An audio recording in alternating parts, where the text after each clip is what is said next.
Hello and welcome back again. Welcome to the third segment in this free 12-part course. I hope you've enjoyed what we've done so far. I know it's been quite simple, but if you remember me saying, this free 12-part course is aimed at beginner guitarists. So, of course, I'm showing you the most fundamental things that you'll need to be able to progress quickly. So I hope you've managed to practice tuning your guitar. I hope you've got an electric tuner by now. I hope you've practiced playing that little rock and roll riff that we learned a few days ago. And today I'm going to teach you how to play chords. Now, in case you don't know what chords are, it's when you hold more than one note down on the guitar at once and you strum all the strings, like this for example.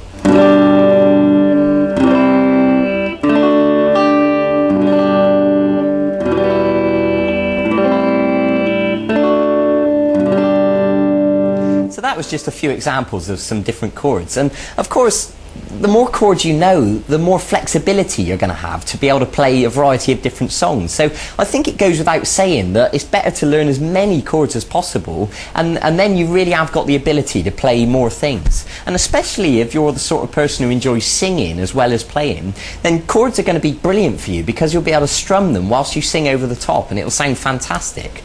But I want to start today by showing you three chords to begin with. I'm going to show you an E, an A, and a D chord. And these three are what I consider to be the most useful, the most widely used chords. So once you know them, you'll find that they crop up in lots of songs. So it's important that you get to know them right from the start. And then of course, as we progress, you'll learn more and more chords and, you know, we can go from there. But let's start simple. So I want to begin by showing you the E chord. So if you take your first finger and put it onto the third string at fret 1, and then take your middle finger and put it onto the fifth string at fret 2. And then take your third finger and put it onto the fourth string at fret 2.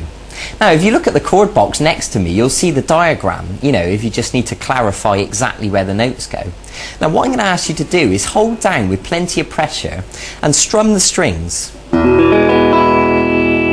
Now ideally all of those notes will sound nice and clear like that, but to be honest I'd be surprised if you get it sounding perfect straight away. It'd be perfectly normal if it sounded more like this at first. Now let me explain some common mistakes that people make when learning chords. What you need to do is make sure you're holding down with the tip of your finger with plenty of pressure, and you need to arch these fingers up, and the reason for that is because you want plenty of space underneath the fingers. What we don't want to happen is for the back of these fingers accidentally to touch the next string and obstruct the note. So when you pluck each of the strings with the plectrum, it should sound nice and clear like that. So if any of these notes sound incorrect, it's probably because you're accidentally touching one of the strings with the back of your fingers accidentally. Okay? So it might take a little bit of work and you'll need to shuffle your fingers around and get used to how to hold down the chord, but eventually you'll get it sounding nice and clear. So that's something to work towards. So the next chord I want to show you is the A chord, and it looks like this. So what I'm going to ask you to do is to put your first finger on the fourth string at fret 2, and the middle finger on the third string at fret 2, and then the third finger on the second string at fret 2.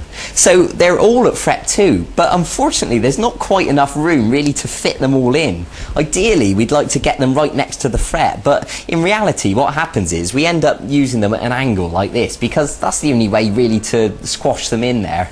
And of course everyone's hands are different, you know, if you've got skinny little fingers then you'll probably find it easier.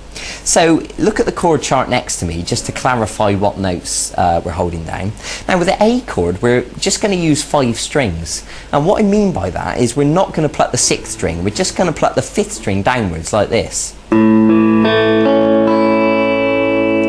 Okay, now of course like I said before, it would be unusual if you got it sounding perfect straight away. You know, what usually happens, the back of this finger on an A chord accidentally touches the first string. So what I want you to do is make sure that the first string is open correctly as it should be. And if it is, then brilliant. And just pluck those 5 strings again, just to check it's okay. Okay, good. So now let's move on to the third chord I'm going to show you, which is the D chord. So if you put your first finger on the third string at fret 2. Now listen carefully to this, because some people get muddled up with this one. The middle finger goes onto the first string at fret 2, and then this third finger goes onto the second string at fret 3.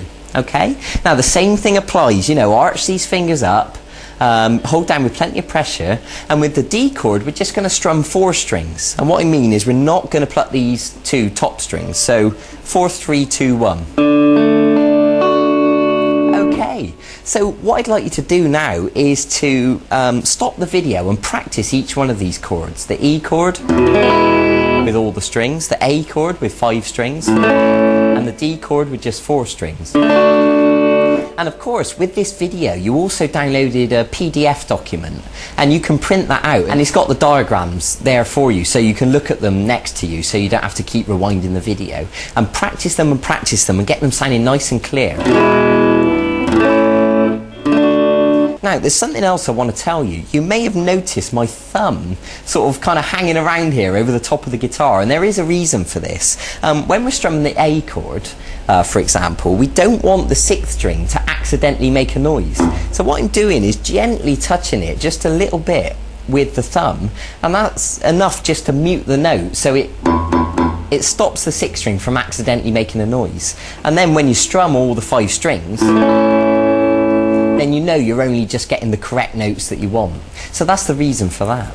So what you can do once you've learned these chords is put them into a bit of a sequence. For example, you could play the A chord 4 times, and then you could play the D chord, back to the A, and then the E chord, and then you can do that again.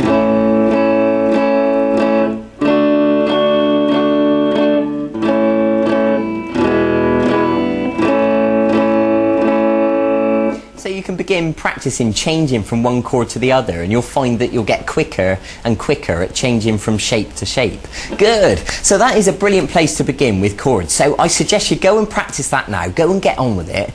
Get them sounding nice and smooth, nice and clean. Practice changing between the shapes. And I'll see you in a few days for the next segment of this e-course. And in the meantime, you can also go and look at the website and look at the archive, and you'll see all the songs that are there. And there's songs like Brown Eyed Girl by Van Morrison, which uses chords, or Oasis songs, or Jack Johnson, or a whole bunch of other stuff. So if you want to jump ahead of yourself a little bit, you can go and have a look and see if there's any songs you'd like to learn. That's fine by me. Okay, so go and get on with it. I'll see you then. Bye bye.